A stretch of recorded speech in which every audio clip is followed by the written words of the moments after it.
It's 6 p.m. and a quiet predator is stirring in kitchens across the country.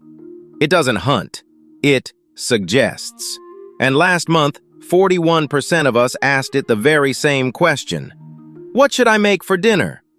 Welcome to a nature documentary about an animal that lives inside your phone. Today's specimen, the AI recipe assistant. And tonight we're going to catch it doing something genuinely strange. Because when a million of us ask it what's for dinner, it keeps steering us all toward the same plate. First, the habitat. This animal has spread faster than almost any species we've tracked. In a single month, 41% of people used it to plan meals. A third used it to tweak a recipe. A quarter to build the grocery list. And ask people to name their number one place to find a recipe. 13% now say an AI. Not a cookbook, not grandma, an AI. Its territory is the whole kitchen. So here's what we're really here to find out. If we are all feeding from the same animal, are we all slowly starting to eat the same thing? Keep that question in your pocket. The answer is stranger than a simple yes. Now, behavior. In the wild, many animals have what biologists call a fixed action pattern, a stereotyped move they perform the exact same way every time, triggered by the exact same cue. Our specimen has one too. The trigger is 3 words. What's for dinner? The response? Watch closely. The food writer Sophie Morris sat down and asked an AI recipe generator for ideas, again and again and again. And again and again, it handed her the same dish, chicken with potatoes and onions. Sometimes, for a thrill, a little lemon, a little garlic. It isn't that the animal is lazy.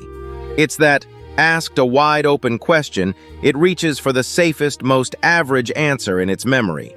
Every single time. So why does it do this? The mechanism has a name, mode collapse. When a model learns from millions of recipes, it doesn't learn to be adventurous.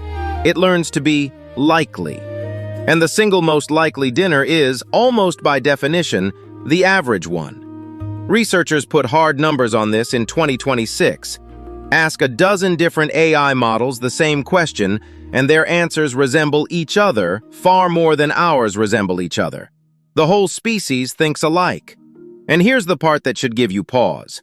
Gallagher, a recipe developer, went on NPR this January and named these dishes Frankenstein recipes, stitched from scraped fragments, served with total confidence, and never once tasted. Because the animal cannot taste. It has never eaten anything. It is only guessing what sounds like food. But, and I promised this would get strange, here's the twist. I went into this ready to dunk on the AI. Then it suggested a gochujang glaze I would never in my life have tried. And that is the honest paradox. For you, alone, the animal can widen your range. It'll hand you an ingredient you'd never have reached for. Yet zoom out to the whole population, and the menu narrows. 1 million cooks all nudged toward the same crowd pleasers, quietly cooking the same handful of dinners. Individually, more adventurous. Collectively, more the same. Ecologists have a word for a field where every plant is identical. A monoculture. It looks lush. It looks abundant. And it is exactly one disease away from collapse. Ask the Cavendish banana. Ask the Irish potato. Diversity isn't decoration. In an ecosystem, diversity is resilience. So what do?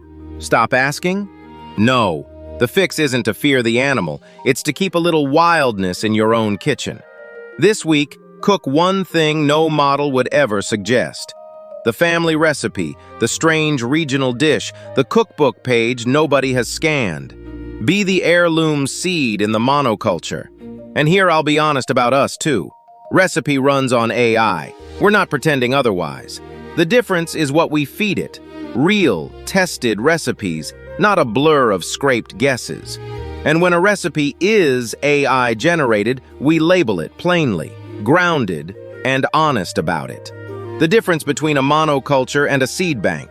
Because here's the thing, Other apps just run on your phone. Recipy runs your kitchen. So keep your dinners a little wild. The whole ecosystem depends on it. Next time, on our field guide to the digital kitchen, a far stranger creature, the Recipy blog, and the 1,500-word life story it makes you scroll through before it will hand over the actual recipe. Subscribe. Long-form explainers, weekday afternoons.